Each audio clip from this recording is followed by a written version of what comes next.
नमस्कार दोस्तों। दमा रोग यानी अस्थमा की समस्या, ये समस्या सर्दियों में बहुत ज़्यादा बढ़ जाती है।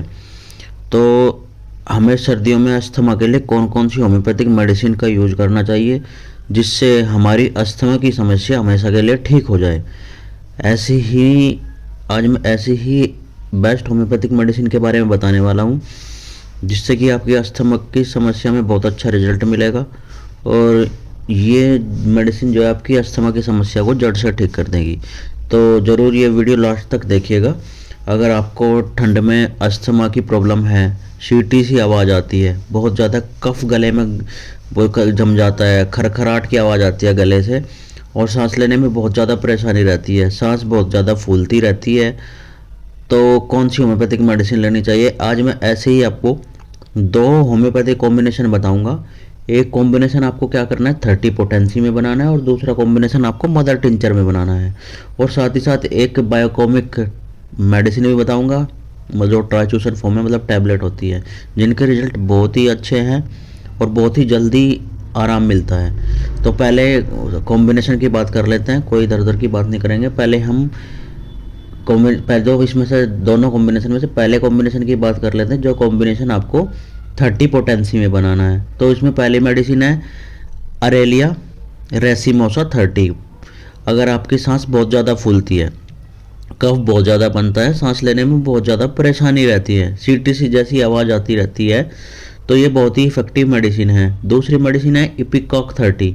अगर कफ बहुत ज़्यादा जमा हुआ है लंग्स में और नली में, कफ निकल ही नहीं रहा है, तो जो एयर पैसेज होते हैं लंग्स के, वहाँ पर कंजेशन हो जाती है और सांस लेने में बहुत ज़्यादा दिक्कत होती है, और हमेशा ऐसा लगता रहता है कि जैसे उल्टी लगेगी, उल्टी लगने जैसा महसूस होता रहता है। तो कफ निकालने के लिए इपिकोक बहुत ही इफ़ेक्टिव मेडिसिन है।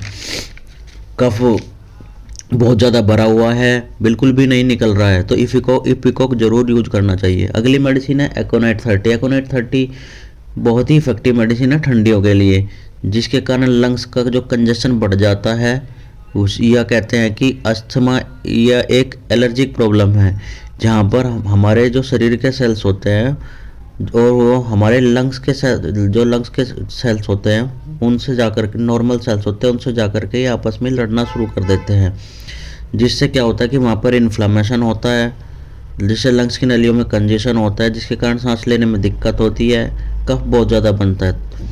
तो इसमें एकोनेट बहुत ही अच्छा काम करती है। आपको क्या करना है, इन तीनों मेडिसिन को इपिकोक 30, अरेलिया 30, एकोनेट 30 को बराबर मात्रा में लेकर एक 100 ml की खाली शीशी में मिला लेनी है।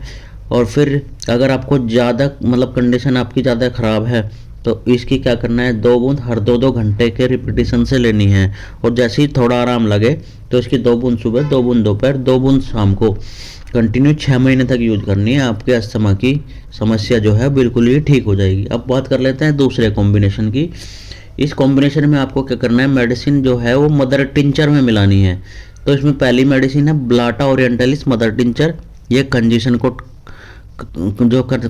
कंजेशन को कम करती है, अस्थमा को ठीक करती है। इसको लेने से जो सीटी की सी आवाज़ आ रही थी वो ठीक हो जाएगी, कफ भी ठीक हो जाएगा, सांस लेने की दिक्कत नहीं रहेगी, वो भी ठीक हो जाएगी। दूसरी मेडिसिन है पोथोस मदर टिंचर। ये जो जैसा कि किसी लोगों को आपने देखा होगी डस्ट से एलर्जी होती है, डस्ट होती है, उनको खांसी होने शुरू हो जाती है, या फिर सांस लेने में बहुत ज़्यादा दिक्कत होती है, तो पोथोस के उसके लिए बहुत ही इफेक्टिव मेडिसिन है। तीसरी मेडिसिन है ग्रिडेनलिया मदर टिंचर। अगर आपकी सांस बहुत ज़्यादा फूलती है, खासकर जब लेटे रहते हैं तो बहुत ज़्यादा सांस फूलती है, अगर आप हल्का फुल्का चलते फिरते भी है तो बहुत ज़्यादा सांस उखड़ती है, ब्रीथलेस की समस्या बहुत ज़्यादा रहती है, तो ग्रिडेनलिया बहुत ही अच्छी मेडिसिन है।